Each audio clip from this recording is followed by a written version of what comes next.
வணக்கம் நண்பர்களே. இன்றைக்கி நம்ம என்ன டாபிக் பார்க்க போகிறோம் அப்படின்னு பார்த்தீங்கன்னா, அடிப்படை உரிமைகள். இதில் இருக்கக்கூடிய இம்பார்ட்டண்ட் பாயிண்ட்ஸ் தான் பார்க்க போகிறோம். வாங்க வீடியோக்குள்ளே போகலாம்.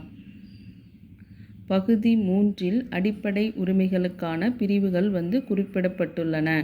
அடிப்படை உரிமைகள் 6 தலைப்புகளில் வகைப்படுத்தப்பட்டுள்ளன. அவை சமத்துவத்திற்கான உரிமை, சுதந்திரத்திற்கான உரிமை, சுரண்டப்படுவதற்கு எதிரான உரிமை, மத வழிபாட்டுக்கான உரிமை மற்றும் கல்வி பண்பாட்டு உரிமை. அரசமைப்புப்படி நிவாரணம் கோரும் உரிமை. தொடக்கத்தில் சொத்துரிமை 31A கீழ் வழங்கப்பட்டிருந்தது. இதன்படி சொத்துரிமையும் அடிப்படை உரிமையாக இருந்தது. 44வது திருத்தச் சட்டம் 1978 சொத்துரிமையை அடிப்படை உரிமையிலிருந்து நீக்கிவிட்டு உறுப்பு 300A கீழாக சேர்த்தது. இதன் மூலம் சொத்துரிமை சட்ட உரிமையாக கருதப்படுகின்றது.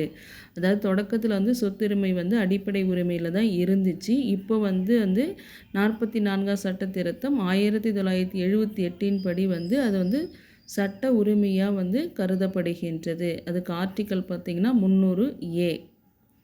அடிப்படை உரிமையில் சொத்துரிமை இருக்கும்போது அதனுடைய ஆர்டிக்கல் பார்த்திங்கன்னா 31A.